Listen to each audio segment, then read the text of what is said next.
بسم اللہ الرحمن الرحیم بسم الله الرحمن الرحيم. قد أفلح المؤمنون الذين هم في صلاتهم خاشعون والذين هم عن اللغو معرضون. وقال الله تبارك وتعالى في شأن حبيبه مخبرا وآمرا: إن الله وملائكته يصلون على النبي يا أيها الذين آمنوا صلوا عليه وسلموا تسليما. تمام باب صحابیہ سے درود و سلام کرانا پیش کیجیے. اللهم صل على سيدنا ومولانا محمد وعلى آله وأصحاب سيدنا ومولانا محمد وبارك وسلم. صلاة وسلاما عليك يا سيدي يا رسول الله وعلى آلك وأصحابك يا سيدي يا حبيب الله.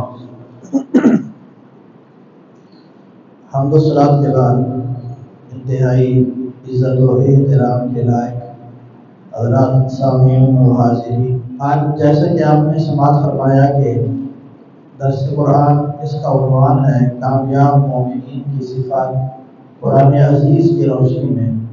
برادران گرامی، ہم میں سے کوئی شخص بوڑھا ہو یا جوان، مرد ہو یا عورت، بچہ ہو یا بڑا، ہر کسی کی یہ خواہش ہوتی ہے کہ اسے اپنے مقصد میں کامیابی نصیب ہو جائے.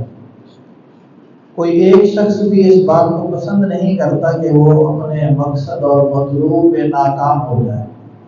ہر فرد کامیابی کا طلبگار نظر آتا ہے. اگر کوئی شخص طالب علم ہے تو اس کی کامیابی کا ایک اپنا دائرہ ہے، اس کا اپنا ایک ویژن ہے، اور اس کا اپنا ایک مطمع نظر اور ایک مقصود اور نصب العین ہے.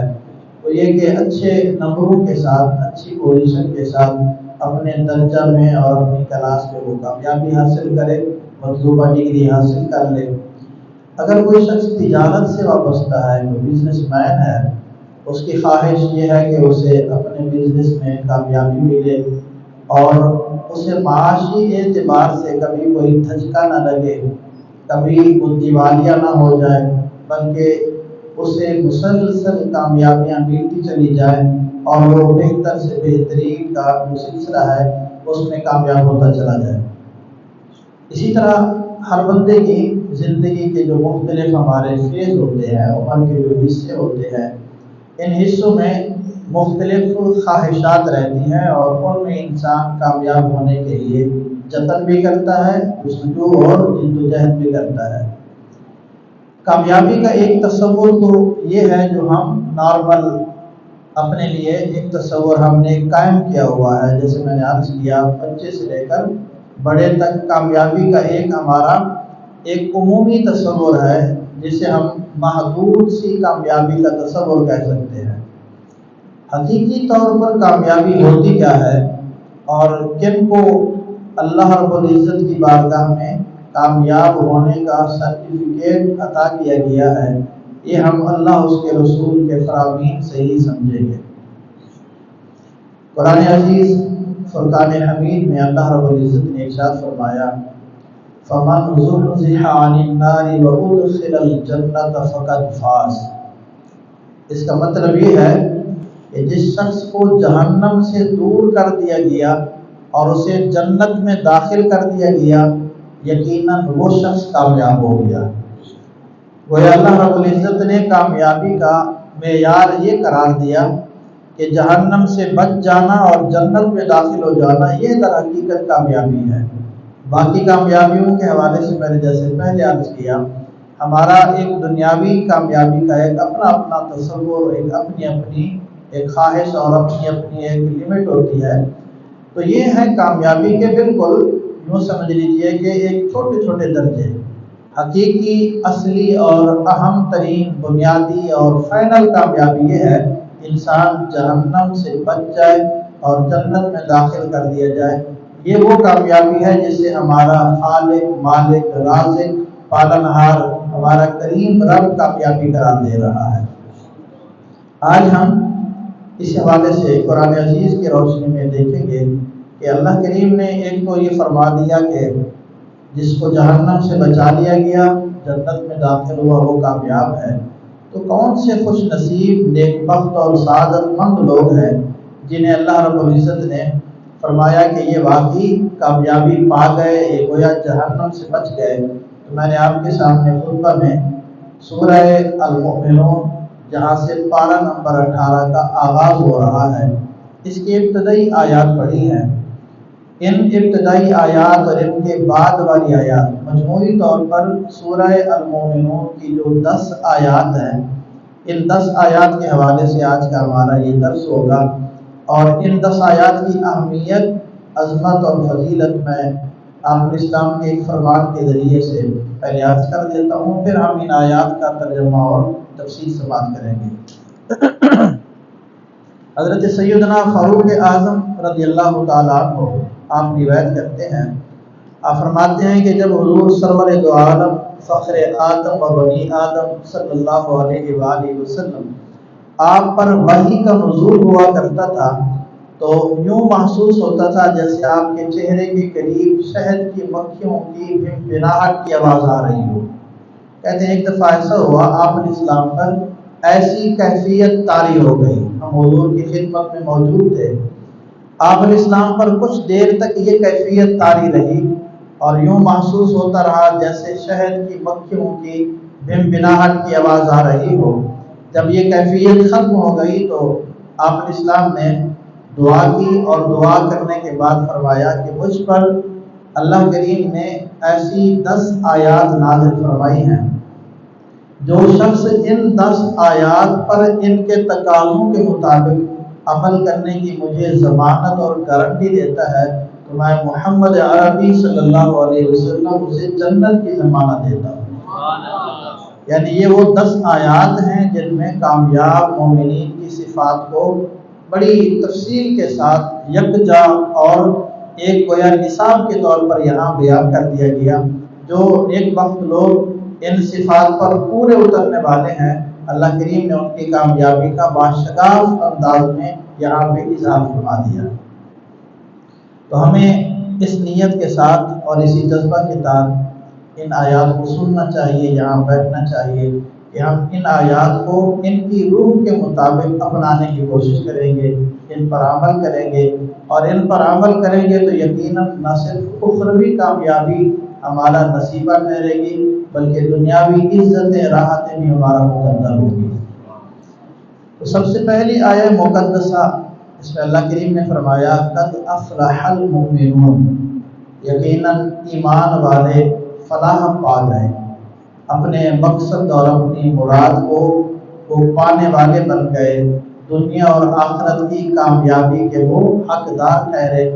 لیکن کون لوگ کامیابی کے حقدار ٹھہرے؟ تو اللہ کریم نے فرمایا ایمان والے جو مومن ہیں، مومن لوگ اصل میں فلاح پا گئے اور ان کے نصیب میں کامیابی اور فلاح اور فوز ان کے مقدر میں لکھ دی گئی۔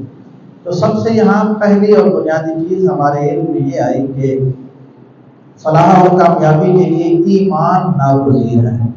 ایمان کے بغیر کسی قسم کی کوئی کامیابی انسان کو اخروی لحاظ سے کبھی بھی میسر نہیں آئے گی، اور اگر ایمان ہوگا، ایمان پر استحکام ہوگا، ایمان پر خاتمہ ہوگا تو گویا کامیابی کا جو پہلا اور بنیادی ایک اللہ رب العزت کی طرف سے بیان کرتا وصف ہے تو اس کی بنیاد پہ کامیابی انسان کو میسر آئے گی۔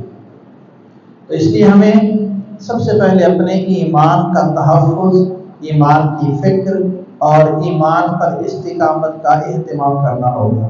ہمیں ہر اس طرح کے معاملے سے اپنے آپ کو بچانا ہوگا جو ہمارے ایمان کو نقصان پہنچائے، ایسا قول، ایسا فعل جس سے معاذ اللہ ہمارے ایمان کو نقصان پہنچتا ہو، ہمیں اپنے آپ کو اس سے بچانا ہوگا۔ اور یہ بات ہمیشہ ہمیں اپنے ذہن میں رکھنی ہوگی۔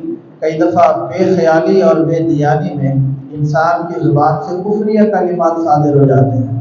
ہمارے معاشرے میں ایسے مختلف قسم کے جملے، محاورے، ایسی باتیں زبانیں زد خاص اور عام ہوتی ہیں بعض اوقات کہ جو شرعاً قابل گرفت ہوتی ہیں، بعض باتیں ایسی ہوتی ہیں کہ جن کی بنیاد پہ انسان ایمان سے بھی محروم ہو جاتا ہے۔ اس لیے ہمیں اپنے الفاظ ان کا انتخاب کرتے ہوئے احتیاط برتنی چاہیے۔ کبھی بھی کوئی ایسا عمل یا ایسا لفظ زبان سے نہیں نکالنا چاہیے جو ہمارے ایمان کو سلب کر لے اور ختم کر لے۔ ایمان پر خاتمہ کامیابی کے لیے ضروری ہے، کیونکہ حضور سرور دو عالم صلی اللہ علیہ وسلم آپ نے یہ بھی فرمایا انما الاعمال بالخواتیم، اعمال کا دار و مدار خاتمہ پر ہے۔ اگر خاتمہ ایمان پر ہوا تو گویا انسان کے لیے کامیابی کا جو پہلا اور بنیادی مطلوب درجہ تھا وہ حاصل ہو گیا۔ بندہ مومن ہو، اگر اعمال میں کم و بیشی ہے تو سزا کا حقدار ٹھہرا تو بہرحال بالآخر جنت میں جائے گا ضرور۔ اگر کوئی گناہگار مومن ہے تو اپنے گناہوں کی سزا پانے کے بعد بھی جنت میں جانے کا امکان موجود ہے۔ اور اگر معاذ اللہ ایمان نہ ہوا، بھلے دنیا کی ساری جو عیش اور عشرت کی چیزیں ہیں سب کی سب میسر ہو، ایمان نہ ہو تو یہ شخص اللہ رب العزت کی بارگاہ میں کامیابی پانے والا نہیں ہوگا۔ لہذا ہمیں اپنے ایمان کا تحفظ کرنا چاہیے۔ اچھے اعمال، اچھی صحبت، اچھی سنگت یہ ایمان کے تحفظ کے لیے مفید ہے۔ اس کے بعد اللہ کریم نے آگے فرمایا کہ کون سے ایمان والے کامیاب ہوں گے، ان کی کچھ خوبیاں اللہ رب العزت نے بیان کر دی۔ گویا ایمان کے ساتھ ساتھ مزید کچھ اعمال ہیں، مزید کچھ اوصاف ہیں جنہیں اپنانا کامیاب مومن کے لیے ناگزیر ہے۔ اب ہم وہ نمبر وار خوبیاں سماعت کرتے ہیں۔ اللہ رب العزت نے پہلی خوبی بیان کرتے ہوئے، ایمان کے بعد پہلی خوبی بیان کرتے ہوئے فرمایا الذین هم فی صلاتهم خاشعون، وہ ایمان والے کامیاب ہو گئے جو اپنی نمازوں میں خشوع و خضوع کا اہتمام کرتے ہیں۔ گویا کہ ایمان کے بعد صرف کام پورا نہیں ہو گیا، یہ نہیں کہ بندہ کلمہ پڑھے اور اس کے بعد کہے کہ بس میرے لیے یہی کافی ہے۔ کلمہ یوں سمجھ لیجیے یہ بنیاد ہے اور عمل صالح یہ عمارت ہے۔ اگر کوئی بنیاد رکھ کے چھوڑ دے تو خوبصورت محل نہیں بنے گا۔ خواہش یہ ہو کہ میں ایک شاندار محل تعمیر کروں تو پھر بنیادوں کے ساتھ ساتھ اس کا پورا جو ڈھانچہ ہے اسے بھی کھڑا کرنا پڑے گا۔ یہاں میں ایک حدیث طیبہ عرض کرتا چلوں جو ایمان کے ساتھ ساتھ عمل کی اہمیت پہ زور دیتی ہے۔ لمبی حدیث کا خلاصہ ہے، ایک دفعہ حضور سرور دو عالم صلی اللہ علیہ وآلہ وسلم حضرات صحابہ کرام علیہم رضوان میں موجود تھے۔ آپ نے اس نشست سے وہاں سے اٹھ کر کہیں جانے کا ارادہ فرمایا اور حضور کے جانے کے بعد صحابہ وہاں بیٹھے رہے۔ آپ علیہ السلام کا پاکیزہ معمول یہ تھا اگر واپس مجلس میں آپ لوٹنے کا ارادہ رکھتے تو اپنے نالین شریفین یا اپنی چادر مبارک کوئی چیز وہاں چھوڑ دیتے جس سے صحابہ کو اندازہ ہوتا کہ حضور واپس تشریف لائیں گے۔ آپ علیہ السلام خیر اٹھے اور آپ کے جانے کے بعد کافی وقت گزر گیا، حضور تشریف نہ لائے۔ صحابہ کرام علیہ رضوان میں سے حضرت ابو ہریرہ کہتے ہیں کہ مجھے گھبراہٹ لاحق ہوئی، پریشانی سی طاری ہو گئی، اللہ خیر کرے حضور گئے ہیں اور اتنی دیر ہو گئی واپس نہیں ہے۔ اور باقی صحابہ میں بھی پھر یہ گھبراہٹ پھیل گئی کہیں کسی دشمن نے حضور کو نقصان نہ پہنچا دیا ہو۔ قصہ مختصر کہتے ہیں ہم سارے لوگ ادھر ادھر پھیل گئے حضور کو ڈھونڈنے کے لیے، اللہ خیر کرے حضور کو کوئی حادثہ نہ پیش آ گیا ہو۔ کہتے ہیں کہ چلتے چلتے میں گیا، ایک باغ تھا جس کے ارد گرد چار دیواری تھی، مجھے اس باغ کا دروازہ نظر نہیں آیا، یعنی حالت ایسی غیر ہو گئی تھی، حضور کی محبت کا غلبہ اتنا تھا اور حضور کے حوالے سے گویا فنا فی الرسول بھی اتنے تھے صحابہ۔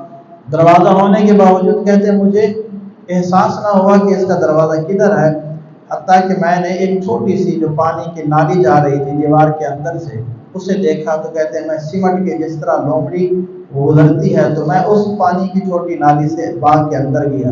اندر جا کے کیا دیکھتا ہوں کہ آپ علیہ السلام تشریف فرما ہیں۔ تو آپ علیہ السلام سے میں ملا اور اپنی کیفیت اور باقی صحابہ کی کیفیت بتائی کہ ہم حضور پریشان ہو گئے تھے، آپ نہیں تھے۔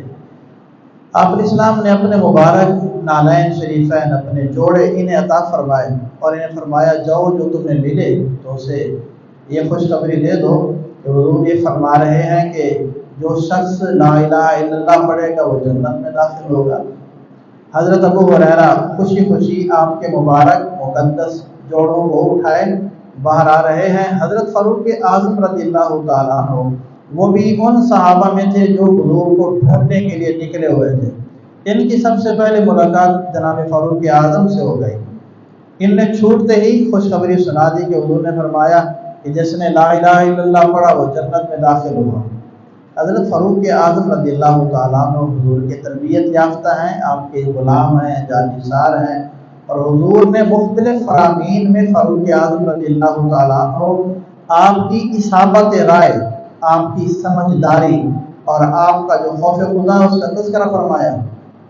حضرت فاروق اعظم نے حضرت ابو ہریرہ سے فرمایا کہ تم واپس چلو۔ اچھا، یہاں ایک بڑی دلچسپ بات ہے، ہو سکتا ہے کہ حضرت ابو ہریرہ یہ خبر پورے شہر میں نشر کرنے کے لیے بےتاب ہوں۔ فاروق اعظم نے کہا بھی وہ واپس چلو، لیکن یہ اس چیز پہ مصر ہو کہ میں جا کے یہ تو خبر پورے شہر میں نشر کروں گا۔ تو حدیث پاک میں آتا ہے حضرت فاروق اعظم نے ان کے سینے پہ ایسے تھپڑ مارا اور یہ پیچھے جا گرے۔ حضرت فاروق اعظم کا ہاتھ تھا، کسی عام بندے کا تو نہیں تھا۔ مختصر یہ کہ فاروق اعظم نے فرمایا چلو آگے لگو، اور وہ پیچھے پیچھے ہیں۔ حضرت ابو ہریرہ کہتے ہیں کہ میں کنکیوں سے دیکھ رہا تھا، یہ میرے سر پہ سوار تھے، مجھے آگے لے کے یہ حضور کی خدمت میں آئے، اور میں نے روتے ہوئے حضور کی بارگاہ میں عرض کیا کہ ایسے فاروق اعظم کو میں نے یہ خوشخبری سنائی۔ ان نے کہا کہ واپس چلو، مجھے تھپڑ مارا، میں گر گیا۔ تو آپ نے اسلام سے جناب فاروق اعظم عرض کرنے لگے حضور کیا آپ نے واقعتاً ان سے یہ فرمایا تھا؟ تو حضور نے فرمایا ہاں میں نے اسے یہ کہا تھا۔ تو حضرت فاروق اعظم عرض گزار ہوئے کہ حضور آپ اس خبر کو یوں بیان کرنے کے لیے اگر انہیں نہ بھیجے تو یہ مناسب ہے، مفہومی انداز میں بات عرض کر رہا ہوں۔ اور پھر آپ علیہ السلام نے فاروق اعظم کے اس مشورے کو قبول کیا، اور اس لیے قبول کیا، فاروق اعظم کہنے لگے اگر لوگوں کو یہ پتہ چلا کہ محض کلمہ پڑھا اس سے کامیابی مل گئی تو یہ عمل کو چھوڑ دیں گے، پھر نہ کوئی نماز کے قریب ہوگا، نہ روزے کے قریب ہوگا، نہ کوئی حج کرے گا، نہ کوئی زکوٰۃ دے گا۔ اس لیے حضور یہ گویا اصل بنیاد تو کامیابی کے لیے ایمان ہے، اس میں تو کوئی شک نہیں، لیکن عام لوگ جو ہوتے ہیں ان کی سمجھ اور فہم اتنا بلند نہیں ہوتا کہ وہ اس کی حقیقت اور اس کی گہرائی کو سمجھ سکیں۔ تو حضور سید عالم صلی اللہ علیہ وسلم نے فاروق اعظم کے اس مشورے کو قبول فرما لیا۔ اور کیوں قبول فرما لیا، یا یہ بات میں کیوں عرض کر رہا ہوں، اس لیے عرض کر رہا ہوں اس میں تو کوئی شک نہیں کہ کامیاب ہونے کے لیے کم از کم معیار ہے ایمان کا قبول کرنا، اللہ پر اللہ رب العزت کی وحدانیت کا اقرار کرنا، اللہ کے پیارے حبیب صلی اللہ علیہ وسلم کی ختم نبوت اور رسالت کو ماننا، آخرت کے دن پہ ایمان رکھنا، یہ ایمان کے لیے بنیادی چیزیں ہیں۔ ایک بندہ کامیابی پاتا ہے 33% نمبروں سے، اور ایک بندہ 100% نمبروں سے کامیابی پاتا ہے، تو آپ کے خیال میں 33% والا بہتر ہوگا یا پھر 40%، 50%، 60% یا 100% والا؟ یوں سمجھ لیجیے کہ 33% والے وہ لوگ ہیں جو ایمان قبول کریں اور باقی عمل میں کوتاہیاں کریں، اور پھر ان کو بھی ان کوتاہیاں کرنے پہ، جیسے آپ کو معلوم ہے اگر کسی کلاس میں کوئی بچہ محض 33% نمبر لے، استاد کی طرف سے اسے سزا ملتی ہے کہ تم نے اتنے کم نمبر کیوں لیے ہیں، حالانکہ وہ کیا ہو گیا ہے، کامیاب ہو گیا، لیکن اس کے باوجود استاد کی جانب سے اسے سختی کا سامنا کرنا پڑتا ہے کہ تمہیں اور محنت کرنی چاہیے تھی۔ سمجھانے کے لیے یہ مثال عرض کر رہا ہوں۔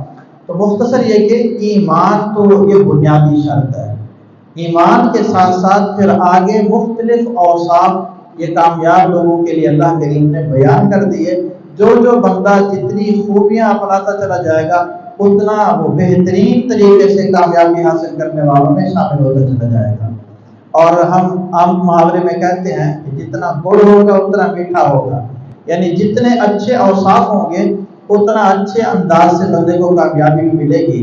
تو ہم نے کامیاب مومنین کی پہلی کامیابی کے بارے میں یہ سنا کہ وہ اپنی نمازوں میں خشوع و خضوع اختیار کرتے ہیں۔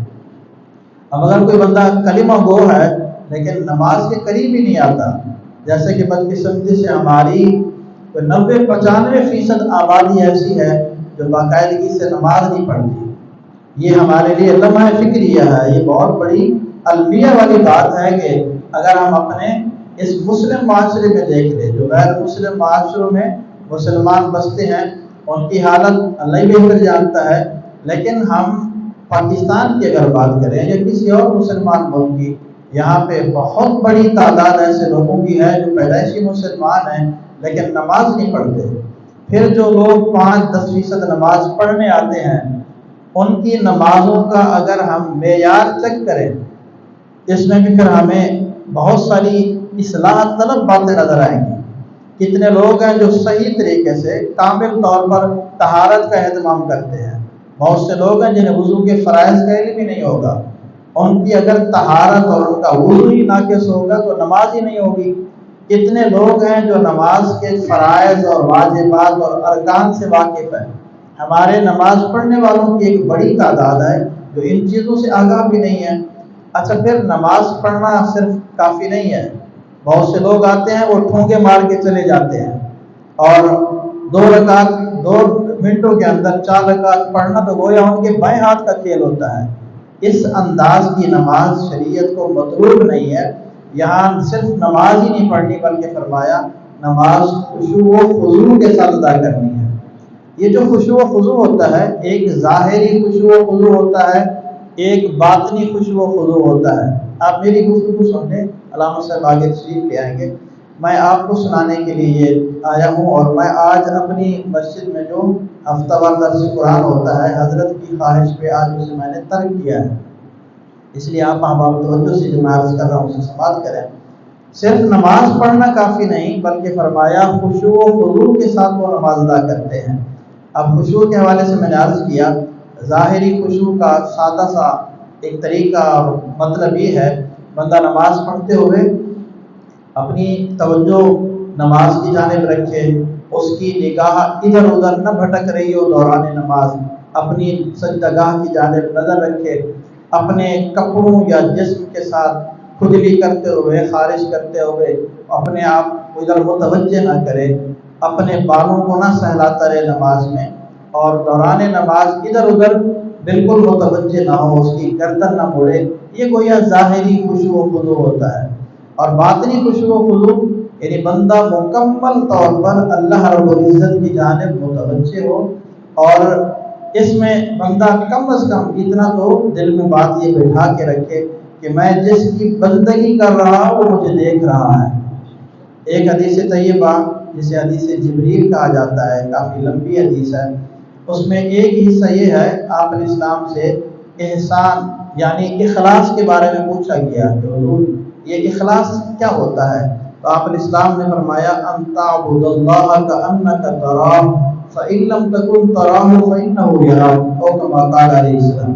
آپ کے فرمان کا مطلب یہ ہے کہ تم اللہ کی بندگی اس انداز میں کرو گویا کہ تم اللہ کو دیکھ رہے ہو۔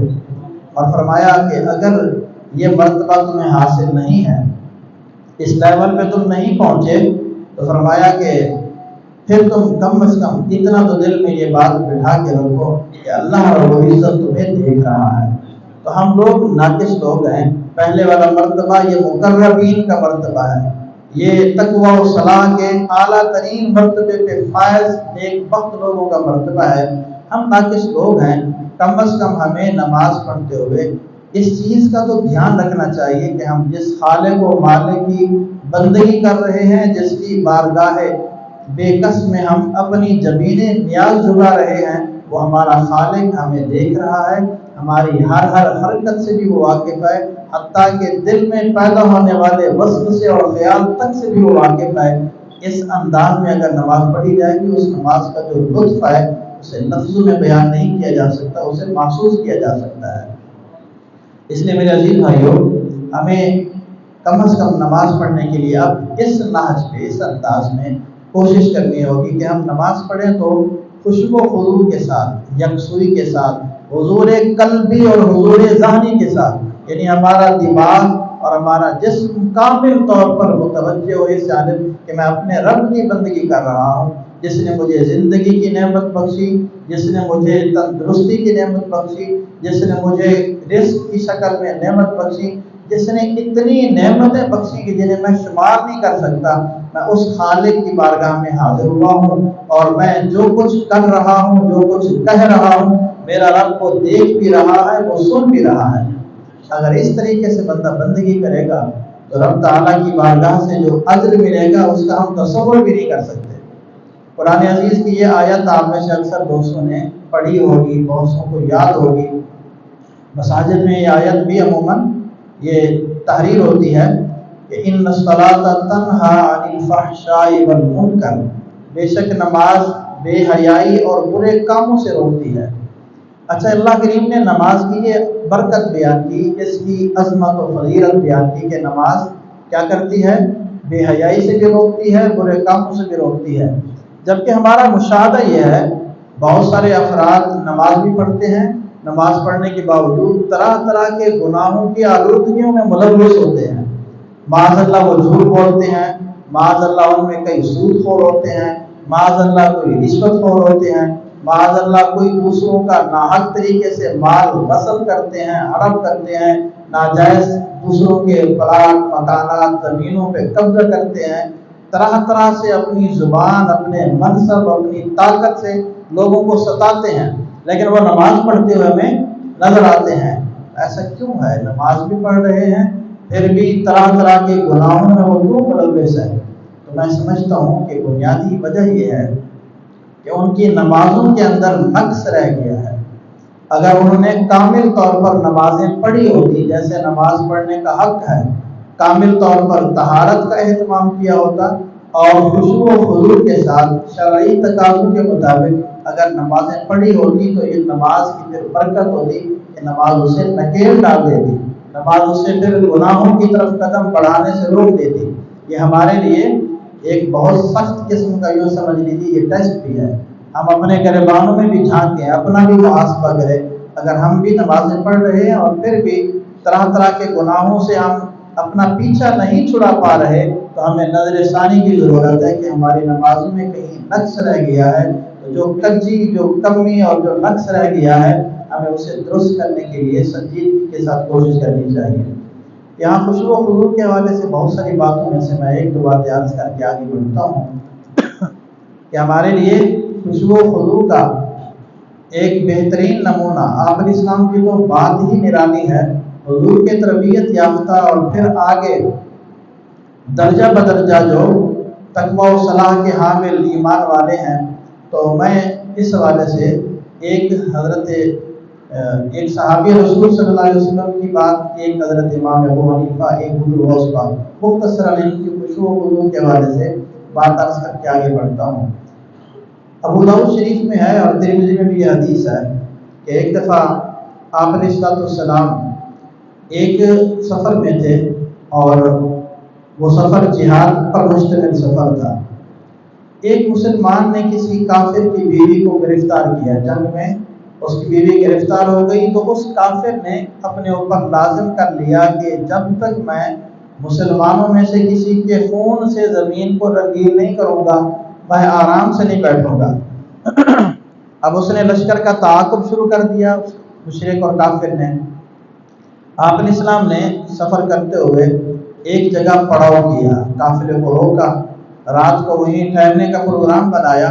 تو حضور نے فرمایا کہ آج کون ہماری پہرہ داری کرے گا؟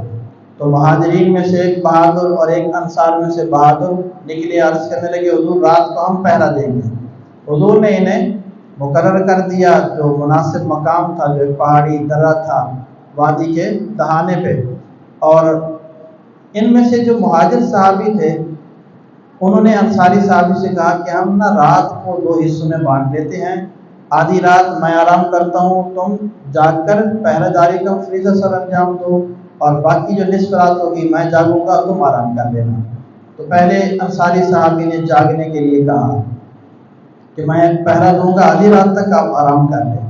مہاجر صحابی سو گئے تو انصاری صحابی، ان کا پھر آپ جذبہ بھی دیکھیے، اگر وہ صرف جاگتے رہتے، مسلمانوں کے لشکر کی پہرہ داری کرتے تو ان کا ایک ایک پل نیکی پر مشتمل تھا، اور صرف جاگنا کیا تھا؟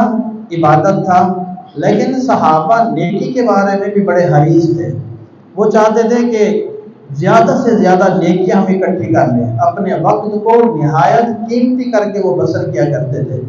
تو وہ صحابی سوچنے لگے کہ اچھا میں نے رات کو جاگنا تو ہے ہی، تو چلے ساتھ ساتھ میں نوافل بھی پڑھنا شروع کر دیتا ہوں۔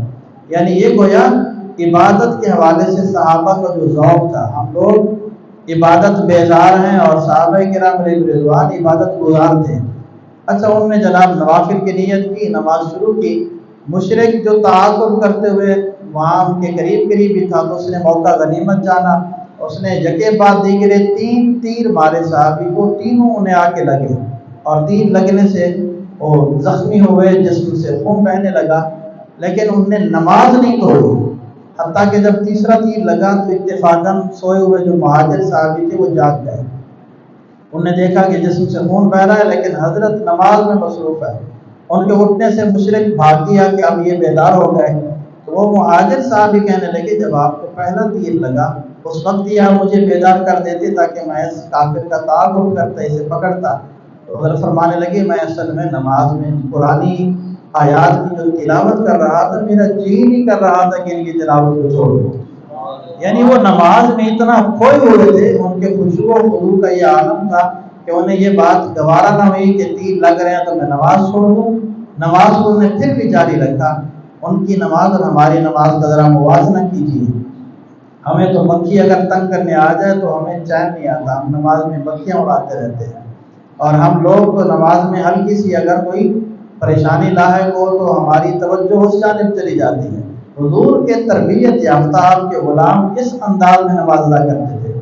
امام اعظم ابو حنیفہ علیہ رحمہ صحابی نہیں تابعی ہیں، ایک دفعہ نماز پڑھ رہے تھے، دوران نماز مسجد کی چھت سے سانپ نیچے گرا، باقی لوگ ڈر کے مارے باہر بھاگ گئے، حضرت نے نماز جاری رکھی۔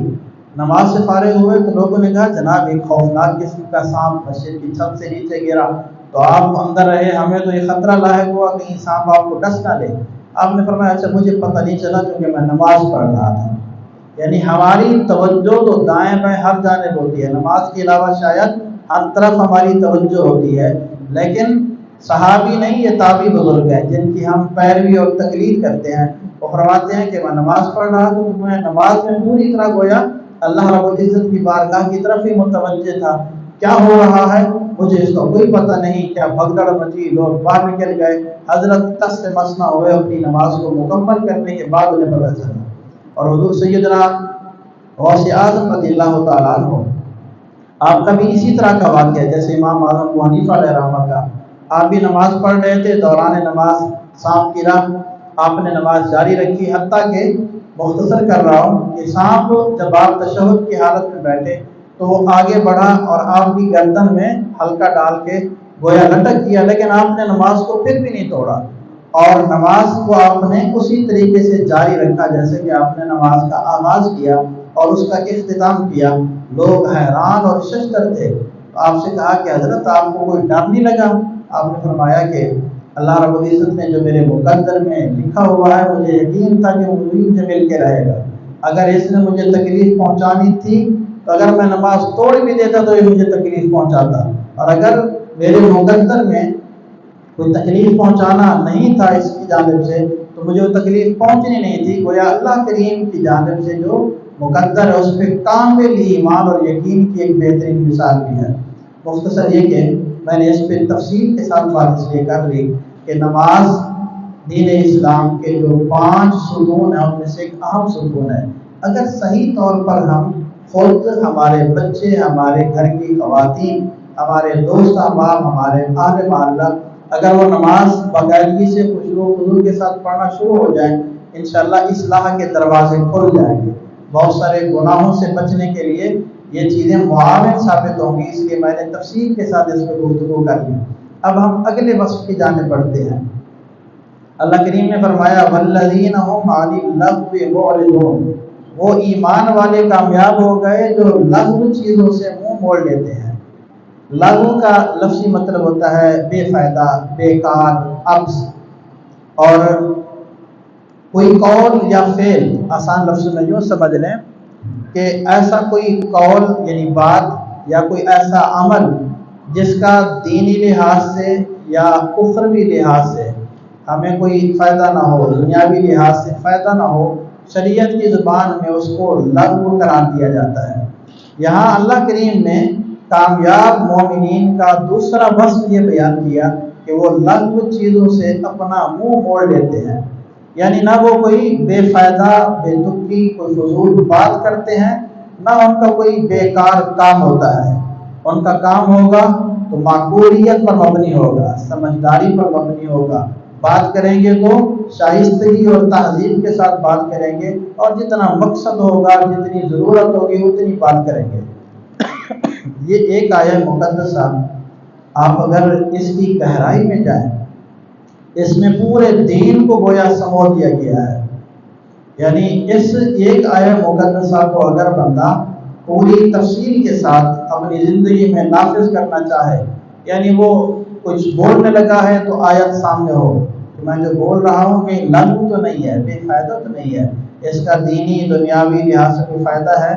اچھا، یہاں دنیاوی فائدہ بھی وہ والا مراد ہے جو شریعت سے ٹکراتا نہ ہو۔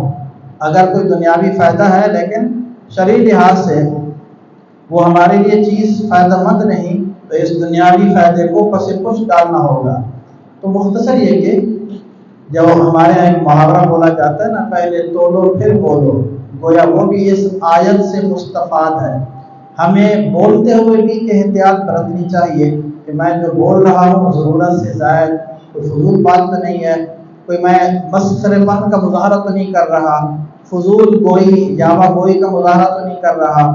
اور زیادہ بولنے کی صورت میں انسان سے غلطیاں بھی زیادہ ہوتی چلی جاتی ہیں، لہذا ہمیں اپنے قول اور فعل پر پہرا دینا ہوگا۔ اس کی میں تھوڑی سی توضیح کر دیتا ہوں۔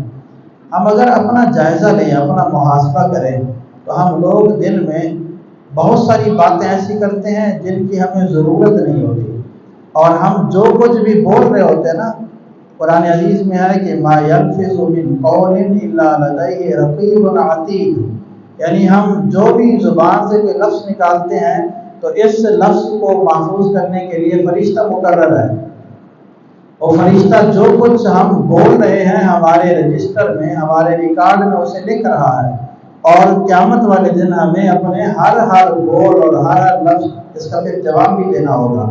اچھا بولا ہوگا تو صلہ ملے گا، اچھا نہیں بولا ہوگا تو پھر بھی اس کے بدلے کا ہمیں سامنا کرنا پڑے گا۔ اس لیے حضرات صحابہ کرام کے بعد صالحین، ان کی زندگیوں میں ہمیں ایک چیز نظر آتی ہے، وہ کم گو ہوا کرتے تھے، حسب ضرورت بولتے تھے، بلا ضرورت گفتگو نہیں کرتے تھے۔ صالحین کا یہ ہمیشہ سے شعار رہا ہے کہ ان کے ہاں جائیں تو ان کی زبان سے اللہ رب العزت کی یاد پر مشتمل باتیں، دین کی باتیں نکلیں گی، فضول باتیں نہیں نکلیں گی، دنیاوی باتیں نہیں کریں گے، اور وہ حسب ضرورت بات کریں گے۔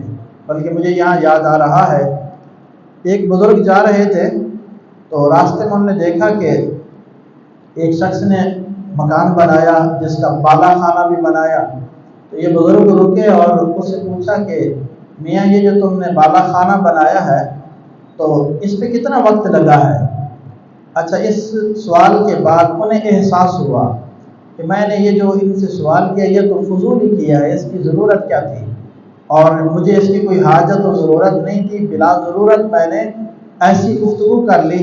حضرت اس پہ پشیمان ہوئے، انہیں ندامت ہوئی، اور ایک فضول سوال کرنے یا یوں سمجھ لیں غیر ضروری ایک جملہ بولنے کا کفارہ کس طرح انہیں ادا کیا؟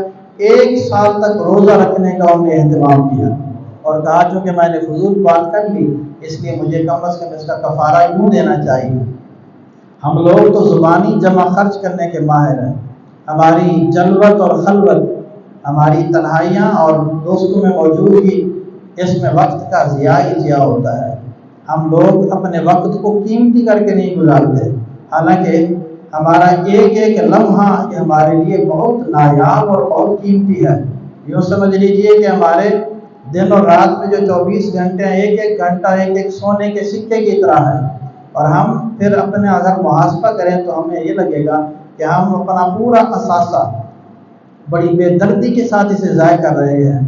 میں یہاں صرف آپ احباب کی توجہ چاہتے ہوئے اور اپنی اور آپ کے لیے فکر کے حوالے سے یہ بات عرض کروں، اگر اوسطاً کسی بندے کو 60 سال عمر مل جائے، اور حدیث پاک میں ویسے آتا ہے، آقا علیہ السلام نے فرمایا اعمار امتی بین 60 الی 70 او کما قال علیہ الصلوۃ والسلام، آپ کے اس فرمان کا مطلب یہ ہے کہ میری امت کی جو اوسط عمریں ہیں طبعی لحاظ سے یہ 60 اور 70 برس کے درمیان ہے۔ عموماً اتنی لوگوں کو عمر ملتی ہے، تھوڑے لوگ ہیں جو 70 کو عبور کرتے ہیں، اور کئی لوگ تو ہیں جو 60 کو نہیں پہنچتے، اس سے پہلے ہی واپسی کا سفر شروع ہو جاتا ہے۔ نارملی حضور نے گویا فرما دیا کہ میری امت کی جو اوسط طبعی عمر ہے وہ 60 اور 70 برس کے درمیان ہے۔ تو اب اگر ہم یہ سمجھیں کسی بندے کو 60 سال عمر ملی تو عموماً ہمارے ہاں 10 سال تک بھی کوئی شعور مستحکم نہیں ہوتا، عموماً 12 14 15 سال تک عموماً ہمارے ہاں شعور اتنا ڈیولپ نہیں ہوتا۔ اکثر بچوں کی بات کر رہا ہوں، 15 سال کا مبیش ہماری زندگی کے یوں ہی فضول میں چلے جاتے ہیں۔ اب 15 سال بعد بھی اگر احساس ہو گیا، شعور آ گیا، تو اس کے بعد ہم اگر دیکھیں تو ہم نے سونے کے اوقات کو، اپنے پڑھنے کے اوقات کو، جو اسکول کالج میں بچے جا رہے ہیں اگر ہم ان کو نکالیں، اور جو لوگ پھر تعلیم سے فارغ ہو کے روزی روٹی میں اپنے وقت کو بسر کر رہے ہیں، تو آپ دیکھیے کہ اگر ہم اوسطاً 24 گھنٹے میں 8 گھنٹے سوتے ہیں تو یہ 20 سال یہ بن گئے، 15 وہ اور 20 یہ، 60 سالوں میں گویا 35 سال تو ہمارے ایسے گزر گئے۔ باقی 25 سال ہیں، ان 25 سال میں ساتھ دن میں ہم نے 8-10 گھنٹے اگر اپنے معاش کے لیے، روزی روٹی کے لیے کام کرنا ہے تو وہ 8-10 گھنٹے اگر اس کی ایوریج نکالیں، 20 سال 25 سال کا وہ بیش وہ بن جاتے ہیں۔ آج آ کے دیکھیں ہماری زندگی میں کتنا وقت بچتا ہے جس کو ہم نیکی میں خرچ کرتے ہیں۔ یہ ہمارے لیے ایک لمحہ فکریہ ہے۔ ہم اپنے وقت کو جو بے دردی کے ساتھ ضائع کر رہے ہیں، ایسا نہیں کرنا چاہیے۔ ہمیں نہ اپنے وقت کو فضول کاموں میں خرچ کرنا چاہیے، نہ فضول باتوں میں خرچ کرنا چاہیے۔ آج کل سوشل میڈیا کا دور ہے، اس نے تو گویا اپنی لپیٹ میں بچوں، جوانوں، بوڑھوں، مردوں، عورتوں سب کو لے لیا۔ اب تو ہمارے ہاں جو پختہ عمر کے سنجیدہ لوگ ہوا کرتے تھے وہ بھی فضول اور لغو چیزوں میں مبتلا نظر آتے ہیں۔ یہ گویا ایک ہمارے لیے بہت پریشان کن بات ہے کہ ہم اپنا قیمتی ترین وقت، جس میں ہمیں اپنی دنیا کی فلاح کے ساتھ ساتھ اخروی فلاح کے لیے جسے خرچ کرنا چاہیے تھا، ہم فضول اور یاوہ گوئی پر مشتمل چیزوں میں خرچ کر رہے ہیں۔ اب تو صورتحال یہ ہے کہ بچے وہ اتنا گویا ان چیزوں میں منہمک اور ماہ ہو چکے ہیں، انہیں اپنے والدین کا، رشتہ داروں کا کوئی احساس اور پاس ہی نہیں ہے۔ اپنے والدین کی دیکھ بھال کرنے کی فرصت نہیں، سارا دن وہ فضول قسم کی جو ان کی مشغولیات ہیں ان میں لگے رہیں گے، اور سوشل میڈیا کے مختلف جو پلیٹ فارم ہیں ان کا استعمال وہ بھی اکثر منفی طریقے سے کریں گے، جس کا کوئی مثبت پہلو نہیں ہوگا۔ تو میرے عزیز بھائیو، ہمیں اپنے اوپر بھی چیک اینڈ بیلنس رکھنا ہوگا کہ اپنا وقت ہم کیسے خرچ کر رہے ہیں۔ اپنے بچوں کو بھی اس کی فریب اور اس فتنے سے بچانا ہوگا۔ ہمیں لغو چیزوں سے اپنے آپ کو مکمل طور پر بچانا ہوگا۔ اسی آیہ مقدسہ کی تشریح کرتے ہوئے حضور کا ایک فرمان بھی سماعت کر لیجیے۔ آپ نے اسلام نے فرمایا من حسن اسلام المرء ترکہ ما لا یعنیہ، یعنی انسان کے اسلام کی خوبی یہ ہے کہ وہ لا یعنی اور بیکار چیزوں کو چھوڑ دے۔ ہم دیکھیں کہ ہم کتنا لا یعنی چیزوں کو چھوڑ دیتے ہیں۔ اگر ہم باقی صاف ستھرا بولتے ہیں، حسب ضرورت بولتے ہیں اور اپنے اوقات کا بہتر استعمال کرتے ہیں، اس پہ اللہ کا شکر ادا کرنا چاہیے۔ اور اگر ہم ایسا نہیں کر رہے تو ہمیں فکر کرنی چاہیے۔ اور ہم ذرا آگے بڑھتے ہیں۔ ان جو میں 10 آیات بتا رہا تھا، ایک آیت پہ کئی گھنٹے گفتگو ہو سکتی ہے، لیکن میں اب اس سے اگلی آیت کی جانب بڑھتا ہوں۔ اللہ کریم نے فرمایا والذین هم للزکاۃ فاعلون، وہ ایمان والے کامیاب ہو گئے جو اپنے باطن کی صفائی کا اہتمام کرتے ہیں۔ یہاں اس آیت میں لفظ زکوٰۃ استعمال ہوا، اس کی 2 تفسیریں مفسرین نے بیان کی۔ ایک تفسیر کے مطابق یہاں زکوٰۃ سے معروف معنی میں زکوٰۃ مراد ہے، یعنی جو صاحب نصاب مال کی ادائیگی کرتا ہے یہ مراد ہے۔ اس کا مطلب یہ ہوگا کہ کامیاب مومن وہ ہیں جو زکوٰۃ کی ادائیگی کا بندوبست کرتے ہیں۔ دوسری تفسیر یہ کی گئی کہ یہاں زکوٰۃ سے باطنی صفائی مراد ہے، اور یہ راجح تفسیر ہے۔ باطنی صفائی سے کیا مراد ہے؟ کچھ تو ہیں ظاہری گناہ، ظاہری گناہوں سے بچنے کے ساتھ ساتھ اللہ کریم نے ایمان والوں کو اس چیز کا پابند کیا کہ اگر تمہیں کامیابی چاہیے تو تو تمہیں اپنے باطن کی بھی صفائی کرنی ہوگی۔ ہمارے جو باطنی گناہ ہیں، مثال کے طور پر تکبر ہے، اس کا تعلق باطنی گناہوں کے ساتھ ہے۔ ریاکاری ہے، بغض ہے، کینہ ہے، حسد ہے، عجب یعنی خود پسندی ہے، یہ وہ بیماریاں ہیں جن کا تعلق ہمارے باطن کے ساتھ ہوتا ہے۔ ہم 4 دن باقاعدگی سے نماز پڑھ لیں تو ہمارے اندر ایک تقوی کا ایک عجیب سا ایک عنصر ایسا پیدا ہو جاتا ہے کہ ہم سمجھتے ہیں کہ میں تو فرشتوں کی صف میں شامل ہو گیا، حالانکہ پتہ نہیں ہمارے وہ سجدے ٹکرے تھیں یا وہ واقعی سجدے تھے، قبول ہوئے بھی ہیں یا نہیں ہوئے۔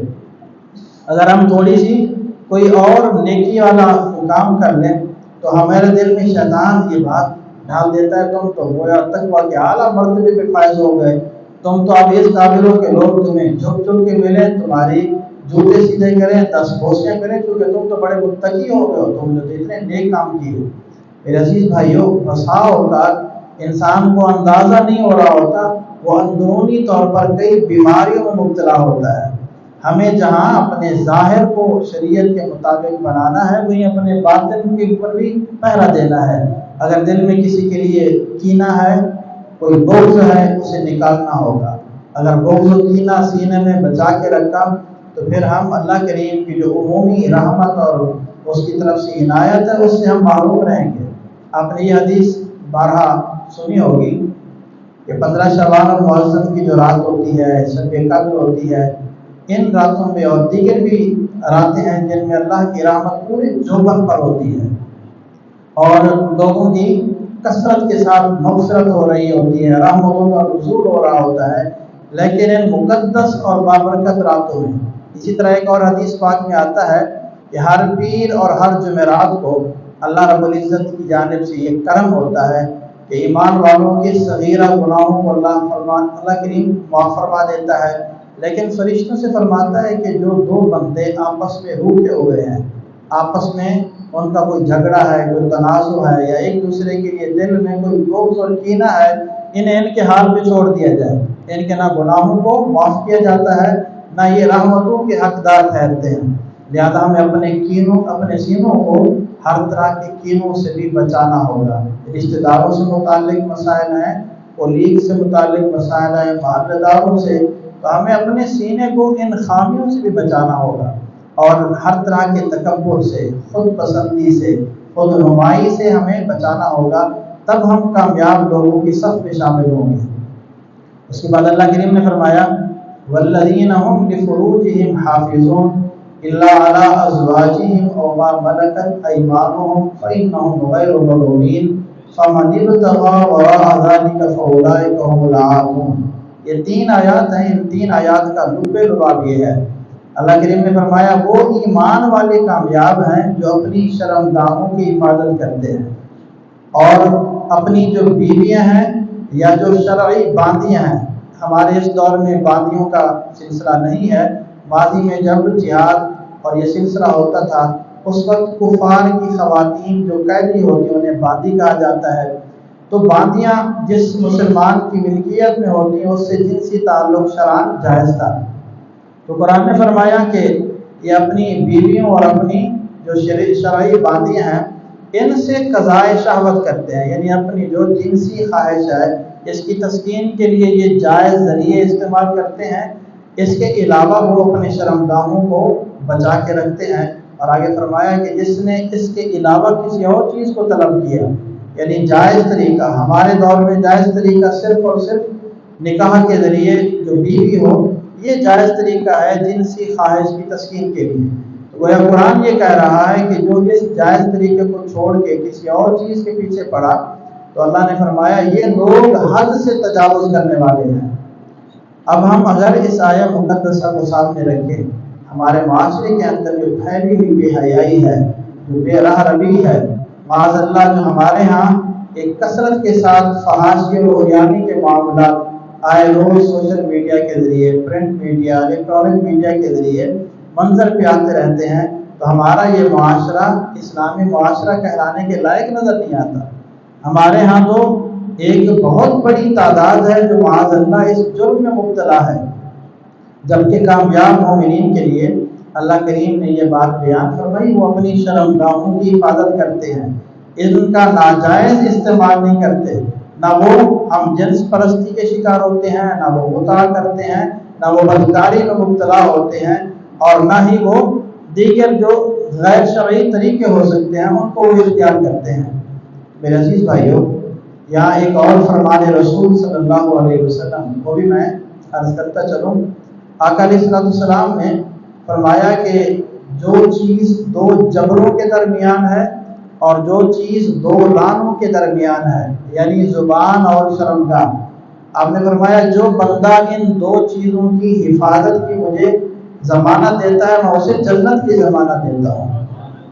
تو گویا یہ دو اہم ترین عضو ہیں، ایک جو ہماری شرمگاہ ہے اور دوسرا جو ہماری زبان ہے۔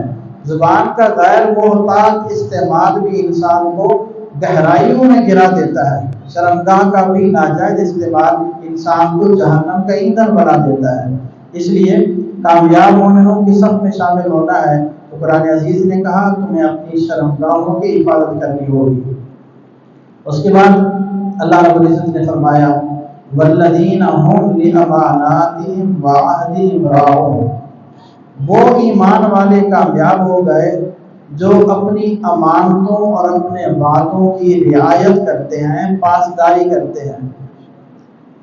دو اوصاف یہاں مزید بیان کیے گئے، ایک تو یہ کہ کامیاب مومنین کا وصف یہ ہوتا ہے وہ امانت دار ہوتے ہیں، دیانت دار ہوتے ہیں، وہ کرپٹ نہیں ہوتے، وہ خائن اور بد دیانت نہیں ہوتے، اور امانتیں خواہ یہ اللہ رب العزت کی ہوں یا بندوں کی ہوں تو کامیاب مومن خواہ اللہ رب العزت کی امانتیں ہوں ان میں بھی بد دیانتی نہیں کرتے، بندوں کی امانتیں ہوں ان میں بھی بد دیانتی نہیں کرتے۔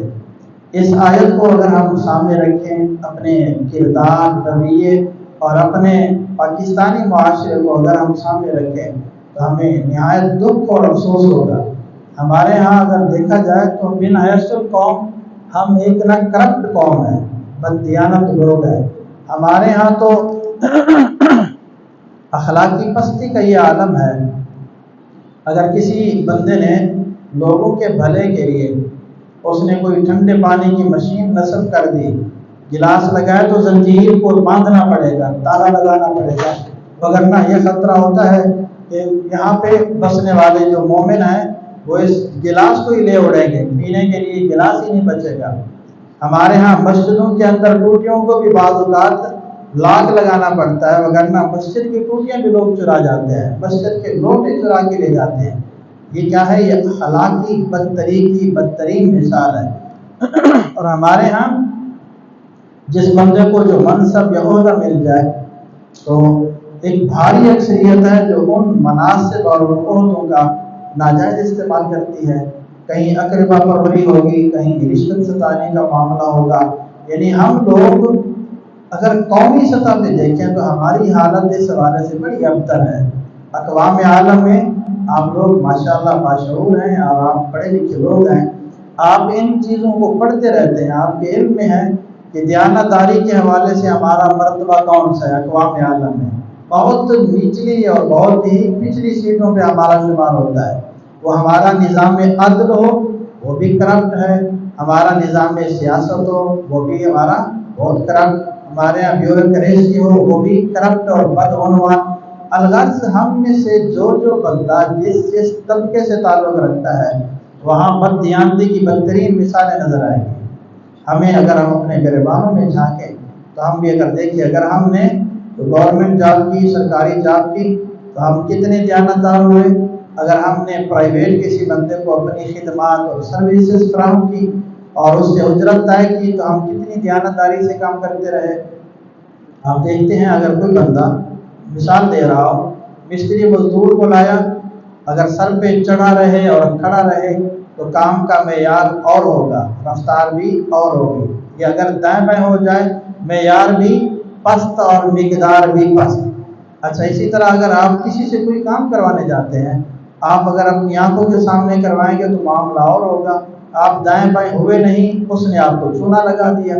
یہ کیا ہے؟ یہ ہم مجموعی طور پر اگر دیکھیں تو ہم ایک کرپٹ مزاج کی حامل قوم بن چکے ہیں، اور اس طرح کے نقائص کے ساتھ، خامیوں کے ساتھ اقوام عالم میں کوئی عزت والا مقام حاصل نہیں ہو سکتا۔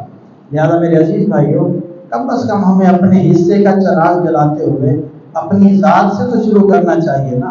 ہم کم از کم اور نہیں کر سکتے تو اپنے آپ کو تو دیانتدار بنا لیں، کسی کے ساتھ ہم بددیانتی والا معاملہ نہ کریں۔ اگر کوئی ہمارے پاس کوئی ریاست کی طرف سے منصب ذمہ داری ہوتا ہے یا ہمیں کوئی اپنی نجی طور پر کوئی ذمہ داری سونپی گئی تو بددیانت نہ بنے۔ ہمارے اسلاف، ہمارے اکابر، ان کی مثالیں تو اتنے کمال کی ہیں۔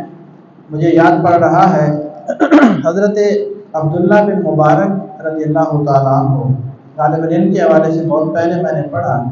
یہ بہت بڑے عالم، بہت بڑے محدث، بہت مجاہد، بہت بڑے فقیہ ہیں۔ امام ابو حنیفہ علیہ رحمہ کے تلامذہ میں ان کا شمار ہوتا ہے۔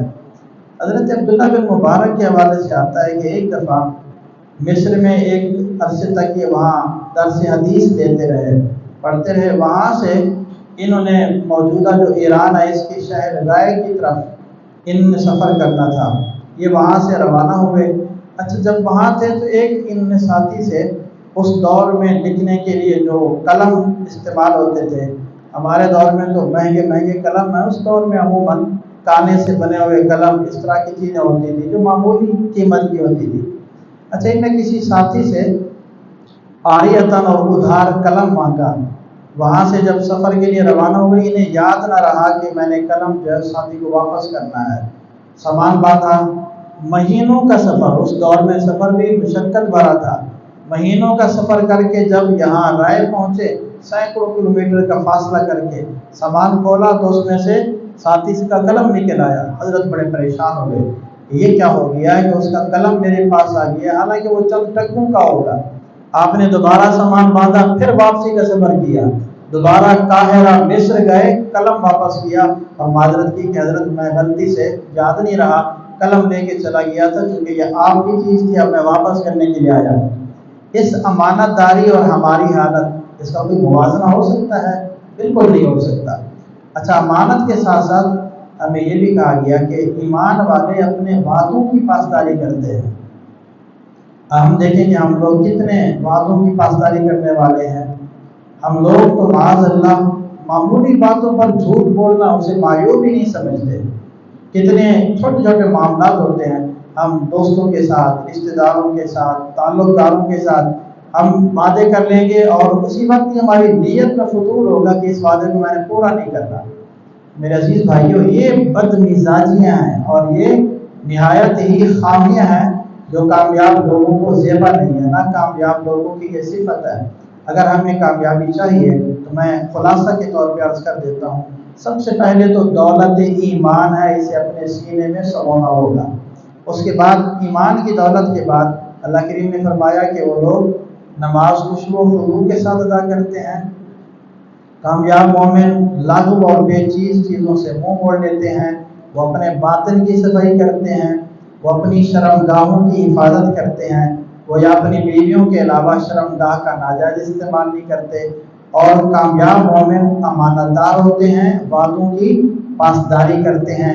6 اوصاف بڑے بڑے نمایاں اوصاف یہاں بیان کیے گئے۔ اب جو لوگ ان خوبیوں کے حامل ہیں تو سورہ مومنون کی آیت نمبر آگے 10 میں فرمایا اولئک هم الوارثون، یہی وہ لوگ ہیں جو وراثت پانے والے ہیں۔ الذین یرثون الفردوس هم فیہا خالدون، یہی لوگ جنت الفردوس کی وراثت پائیں گے اور اس میں ہمیشہ ہمیشہ رہیں گے۔ یعنی اللہ کریم نے یہاں بتا دیا جو ان خوبیوں کے حامل ہوں گے انہیں جب ایک دفعہ جنت بھیج دیا جائے گا پھر انہیں یہ کوئی خدشہ، کوئی دھڑکا لاحق نہیں ہوگا کہ کہیں یہ نعمتیں چھن نہ جائیں۔ دنیا میں کسی کو کوئی منصب ملے یا دولت مل جائے تو یہ خطرات لاحق رہتے ہیں کہ کہیں دولت چلی نہ جائے، منصب چھن نہ جائے اور جو عروج ہے زوال میں نہ بدل جائے۔ یہ دھڑکا، یہ خطرہ ہر وقت بندے کو لاحق رہتا ہے اور بندہ فکر مند اور پریشان رہتا ہے۔ لیکن اللہ کریم نے فرمایا جو ان اوصاف کے حامل نیک بخت ہوں گے انہیں جنت میں جب ایک دفعہ بھیج دیا جائے گا نا پھر ہم فیہا خالدون، یہ اس میں ہمیشہ ہمیشہ رہیں گے، انہیں وہاں سے کبھی نکالا نہیں جائے گا، کبھی اللہ کریم کی ناراضگی کا انہیں سامنا نہیں کرنا پڑے گا، یہ دائمی ابدی نعمتوں اور راحتوں میں اپنا وقت بسر کریں گے، اور گویا ان کو ان کی کامیابی کا یہ بہترین اجر اور صلہ اللہ کریم کی جناب سے عطا ہوگا۔ میرے عزیز بھائیو، یہ قرآن عزیز کی یہ آیات جن میں کامیاب مومنین کی صفات کو بیان کیا گیا، میں آپ سے گزارش کروں گا، سورہ مومنون جس سے 18ویں پارے کا آغاز ہے، پہلی 10 آیتیں ہیں، اگر آپ ان 10 آیات کو پلے باندھ لیں، اسے اپنے لیے ایک سلیبس مقرر کر لیں، نہ صرف اپنے لیے بلکہ گھر میں آپ بیوی اور بچوں کو بٹھائیں، روزانہ کی بنیاد پہ ایک آیت قرآن عزیز کا ترجمہ اور کسی مستند سنی عالم کی تفسیر اگر رکھ لیں اور آپ ایک آیت کا روزانہ مطالعہ کر لیں، تو یا گھر میں درس کا بندوبست کر لیں، اور پھر آپ اپنے اوپر چیک اینڈ بیلنس رکھیں، اچھا یہ جو خوبی ہے ہمارے گھر کے اندر، اس خوبی کا کتنا اہتمام ہو رہا ہے۔ یوں اگر آپ کوشش کریں گے تو انشاءاللہ آپ کی زندگی میں بھی انقلاب آئے گا، اور میں بھی یقیناً بہت زیادہ اللہ کی بارگاہ سے اجر کا مستحق ہوگا۔ اللہ تعالیٰ مجھے آپ سب کو عمل کرنے کی توفیق نصیب فرمائے۔ وعلینا